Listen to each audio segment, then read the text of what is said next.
વાર્તા ચતુર મોટું અને કેરીનો બગીચો. એક મોટું જંગલ હતું, જ્યાં મોટું નામનો એક યુવાન અને બુદ્ધિશાળી વાનર રહેતો હતો. તે ખૂબ જ જિજ્ઞાસુ હતો. એક દિવસ તેણે નદીની પેલે પાર એક સુંદર કેરીનો બગીચો જોયો.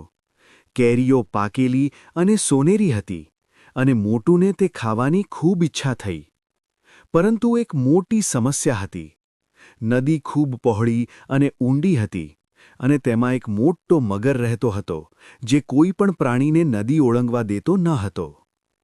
મોટુએ હાર ન માની.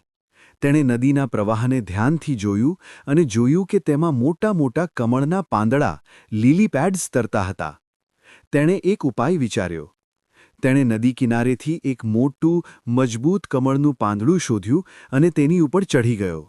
તે નદી ઓળંગવા માટે એક પછી એક પાંદડા પર કૂદકો મારવા લાગ્યો. તેણે પોતાના માથા પર એક ખાલી વાટકો પણ રાખ્યો હતો, જેમાં તે કેરીઓ લાવવાનો હતો.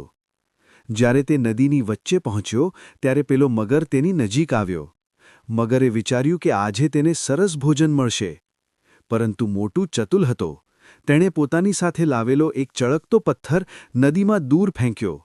મગર તે પથ્થરને પકડવા માટે દૂર ગયો અને તે દરમિયાન મોટું ઝડપથી બાકીના પાંદડા પર કૂદકો મારીને પેલે પાર પહોંચી ગયો.